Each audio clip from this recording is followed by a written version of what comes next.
আসুন আসুন। ওনাদেরকে তো ঠিক চিনতে পারলাম না। ইনার আমার আব্বা মা।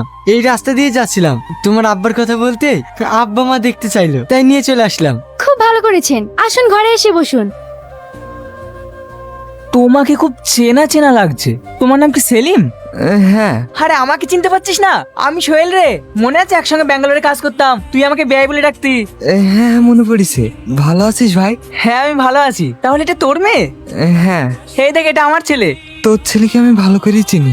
সেদিন রাতে যদি ও না থাকতো না, তাহলে যে আমার কি হতো। আমার ছেলে ওরকমই, কারোর দুঃখ কষ্ট সহ্য করতে পারে না। আপনারা বসুন, আমি চা পানির ব্যবস্থা করি। হ্যালো। হ্যাঁ বলো। বলতেও কেমন লাগছে? তোমার কাছে কিছু টাকা হবে? বাড়িতে আত্মীয় এসেছে, একটা টাকাও নেই। হ্যাঁ আমি এক্ষুনি টাকা পাঠাচ্ছি। বলছি সেলিম, তুইও আমাকে বেয়াই বলে ডাকতে, আমিও তোকে বেয়াই বলে ডাকতাম। তোর মেয়েকে আমার খুব পছন্দ হয়েছে। যদি তোর কোনো আপত্তি না থাকে, তোর মেয়েকে আমার বাড়ির বৌমা বানাতে চাই।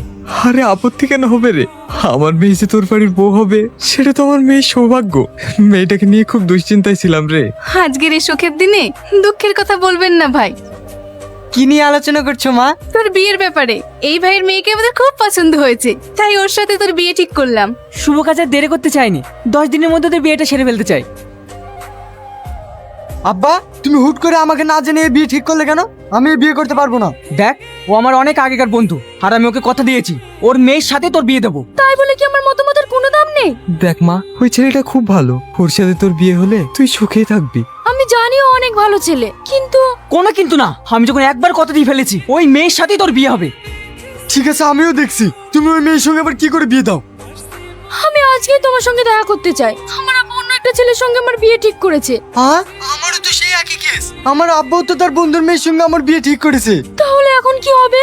চলো আজকে আমার রেজিস্ট্রি বিয়েটা করে ফেলি, তাহলে তো আমাদের আর অন্য জায়গায় বিয়ে দিতে পারছি না। কিন্তু কোনো কিন্তু না, আমি বহরমপুর রেজিস্ট্রি অফিসের সামনে দাঁড়িয়ে থাকবো, তুমি বিকাল 4টের সময় চলে আসবো। ঠিক আছে। কি ব্যাপার, ওই ছেলেটা এখানে কেন? নিশ্চয়ই আব্বা ওকে পাঠিয়েছে আমাকে গার্ড দেওয়ার জন্য। কি ব্যাপার, এই মেয়েটা এখানে? তাহলে কি আব্বা পিছু নিতে বলেছে? কি করবো এখন? হ্যালো, তুমি কোথায়? আমি তো রেজিস্ট্রি অফিসের একটু সাইডে আছি। খবরতে তুমি রেজিস্ট্রি অফিসের সামনে আসবে না। একজন আমার পিছু নিছে, মনে হয় আব্বাই পাঠিয়েছে।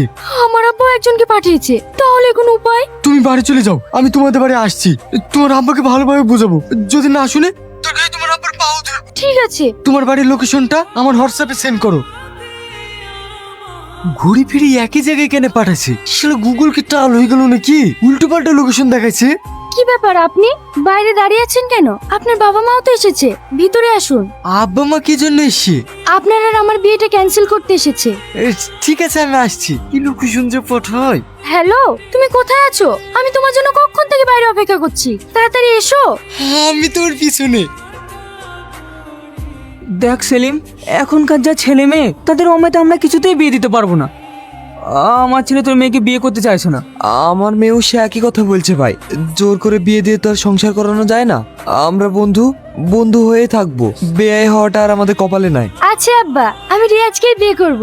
হ্যাঁ আব্বা, আমি তুহিনাকে বিয়ে করব। তুই যে বললি একটা মেয়েকে ভালোবাসিস। আরে আব্বা, আমি ফোনে যে মেয়েটার সঙ্গে প্রেম করতাম, এই তো সে মেয়ে। এসব তুই কি বলছিস? তোর কত শুনে তোমার মাথা ব্যথা গুলিয়ে যাচ্ছে। থাক, তোমাকে আর মাথা গোলাতে হবে না। আজকাল ফোনের যুগ, কখন কি যে করবে ও তোমার মাথায় নেবে না। আর তাছাড়া ছেলে মেয়ে যখন রাজি হয়ে গেছে, কালকেই ওদের বিয়ে দিয়ে দেবো। বেন ঠিকই কথা বলেছে ভাই। তাহলে সেলিম, সত্যিকার তুই আমার বিয়ে হয়ে গেলি?